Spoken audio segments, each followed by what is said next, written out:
Guys এয়া আমি আফৰিন বাইদেউহঁতৰ ঘৰ আহি পালো। বিখ্যাত বাড়িও আছে। বাড়িখনৰ কিবা বস্তু চুৰ হয় মই তোমাক ধৰি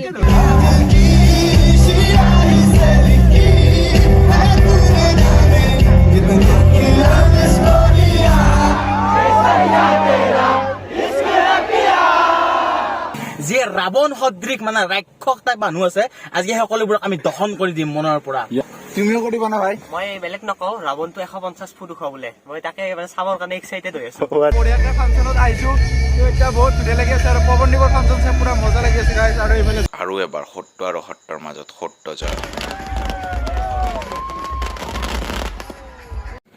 তুমিও গাইছো কি হ'ব আপোনালোকৰ? একদম মানে আজি পুৰা খালী হৈ আছে, অকলে যাই আছো মানে অকলে মানে আগত কেইটামান ফ্ৰেণ্ড আছে গাইছ, তো পুৰা যাই আছো। তো নমস্কাৰ বন্ধুসকল, কি খবৰ কেনে আছে স্বাগতম জনাইছো মোৰ ইউটিউব চেনেলত। তো বঢ়িয়াকে মানে ৰাৱণ দহন চাবলৈ যাই আছো, নৰ্থ ইষ্টৰ একদম ডাঙৰ ৰাৱণ। তো মজাকে যাই থাকক গাইছ, গাইছ ফুল এনজয় হ'ব। আৰু আগত দেখি গাইছ মোৰ ফ্ৰেণ্ড কেইজনমানক মানে লৈ যাই আছো, তো অলপ দেৰি হৈ গ'ল গাইছ। তো পুৰা জোৰে যাই আছো গাইছ, আগত দেখি মানুহ চানুহ চাবাত তাবাত নাই আৰু গাইছ, পুৰা যাই আছো। তো গাইছ বৰ্তমান মোৰ লগত আছে জিন্তু ভাই আৰু ইফালে জুবিন ভাই আছে।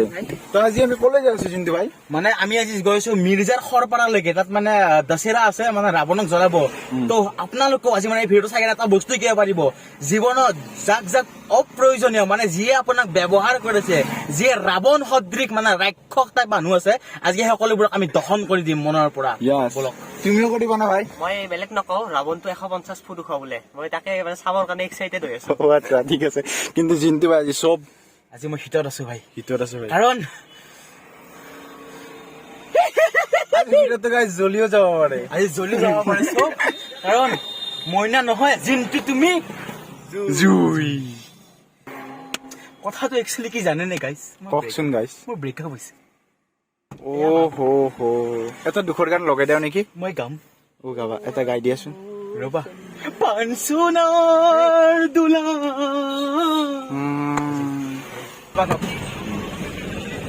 তো গাইছ বৰ্তমান আহি গৈছো আমি শৰাইঘাট। তো এটা বহুত ডাঙৰ সপোন আছিল যে শৰাইঘাটৰ তলেদি মাৰ তুলে, আজি ফাইনেলি আহি পালো। তোমাৰ কি সপোন আছিল?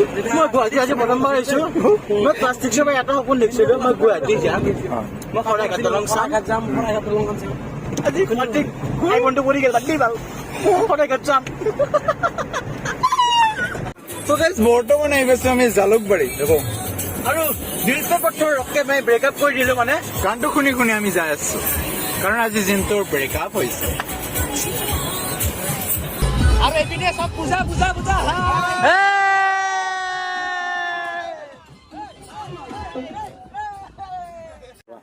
তো গাইছ এয়া আমি আফৰিন বাইদেউহঁতৰ ঘৰ আহি পালো।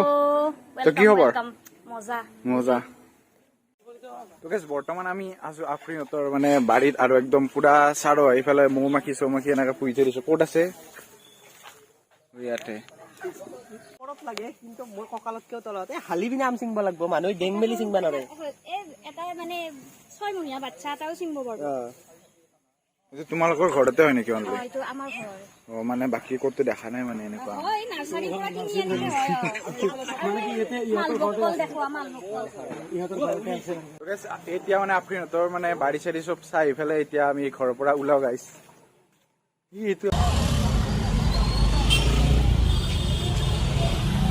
এনে নৰ্মেলি মানে ইফালে সোমাব নিদিয়ে, যিহেতু VIP মানুহ, VIP পাছ। তো হেনে আৰু বৰ্তমান আছে একদম মোৰ পিছফালে আছে ৰাৱণ। তো বঢ়িয়াকে ফাংচনত আহিছো, তো এতিয়া বহুত ধুনীয়া লাগি আছে আৰু পৱনদ্বীপৰ ফাংচন চাই পুৰা মজা লাগি আছে গাইছ। আৰু এইফালে চাব পাৰে পৱনদ্বীপ, জুমুজা।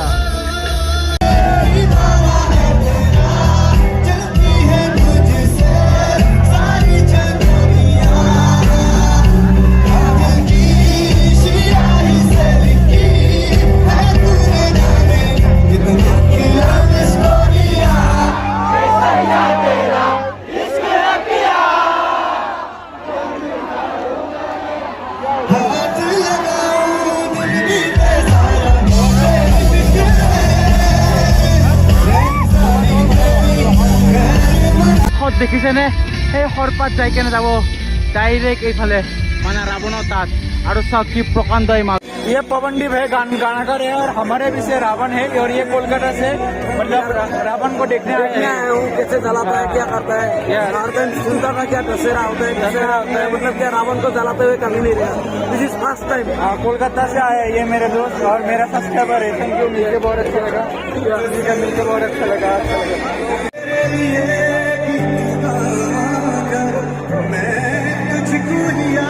তো ইয়াত ড্ৰোন চন ধুনীয়াকৈ জুবিন ভাই ওলালে আৰু পুৰা এইফালে ৰাৱণৰ তাতে ড্ৰোন উৰাব আৰু এইফালে পুৰা হাল্লা আৰু আমাৰ গাইজ ড্ৰোন উৰিলে ইউ গাইজ এয়া ড্ৰোন শ্বট উৰাই আছে আমাৰ জুবিন ভাইয়ে ড্ৰোন আৰু ড্ৰোনখন বা ক'ত আছে দেখা নাই গাইজ আমি খালি চকুৰে কিন্তু এইফালে পৱনদীপক গামচা পিন্ধি আছে গাইজ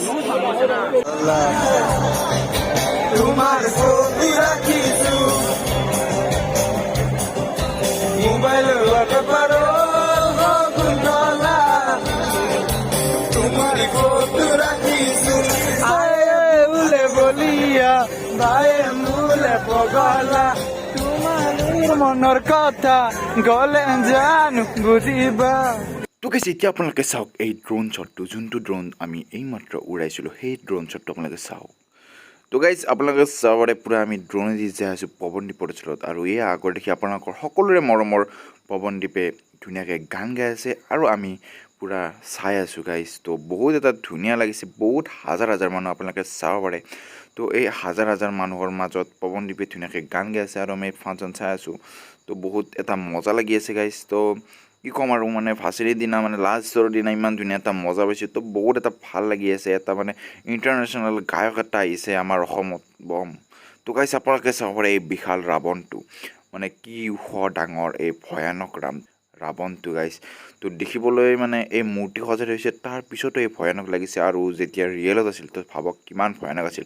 আৰু এই ভয়ানক ৰাৱণক ৰামে মাৰিছিল তো এই ৰাৱণটো গাইজ কিমান দুখীয়া কষ্ট দিছিল তাৰ বাবে এই ৰাৱণক বছৰে ধৰি জ্বলোৱা হয় দহন কৰা হয় আৰু আপোনালোকে চাব পাৰে এই পৱনদীপৰ ফাংচন মানে আগৰ দেখি পৱনদীপ পিছৰ দেখি ৰাৱণ তো এটা কি মজা এটা এনজয় এটা হৈ আছে আৰু সকলো মানুহে প্ৰায় সকলো হাজাৰ মানুহে ফ্লাছ অন কৰিছে আৰু ফ্লাছ অন কৰাৰ পিছত চাই কি এটা মজা লাগে গাইজ আপোনালোকে এবাৰ নিজে ওপৰৰ পৰা চাওক গাইজ তো কি ধুনীয়া এটা ফিল এটা হৈ আছে ওপৰৰ পৰা চালে তো কি বুজিব আৰু গাইজ মানে আপোনালোকে বুজিছে গাইজ কি মজা তাৰ আৰু এইটো হৈছে ৰাৱণ ইউ গাইজ তো বৰ্তমান মানে আমি পুৰা মজাকৈ বহি আছোঁ আৰু এইফালে ৰাৱণ দহন কৰিবলৈ চবে মানে চব সাজু হৈ আছোঁ গাইজ তো চাবলৈ আমি মানে এনেকৈ বঢ়িয়াকৈ বহি আছোঁ গাইজ তো আপোনালোকে চাব পাৰে গাইজ আৰু সেই শৰডাল মানে জুই লগাই দিছে আৰু সেই শৰডাল আহি পেলাই ৰাৱণৰ নাভিত যাই পেলাই ছেট হ'ব আৰু পুৰা ৰাৱণ দহন হ'ব আৰু পুৰা তিনিওফালৰ পৰা যাই আছে ৰাৱণৰ পেটত মানে ৰাৱণৰ নাভিত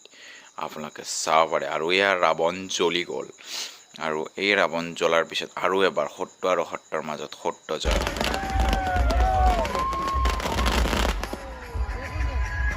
তো এনেদৰে ৰাৱণ আকৌ এবাৰ আমাৰ মাজৰ পৰা দহন হৈ গ'ল সেইফালে গাইজ ৰাৱণ পুৰা জ্বলি ৰাস হৈ গ'ল আৰু এইফালে পুৰা মঞ্চত ফাংচন শেষ হৈ গ'ল তো গাইজ এতিয়া মানে আমি পুৰা ঘৰলৈ যাবলৈ মানে ৰখি আছোঁ গাইজ ই মানে সেইফালে বৰ্ডাৰৰ সেইফালে আছে তো তাক লগি ৰখি আছোঁ তো তাৰপিছত সি অহাৰ পিছত আমি পুৰা মজাৰে ঘৰলৈ যাওঁ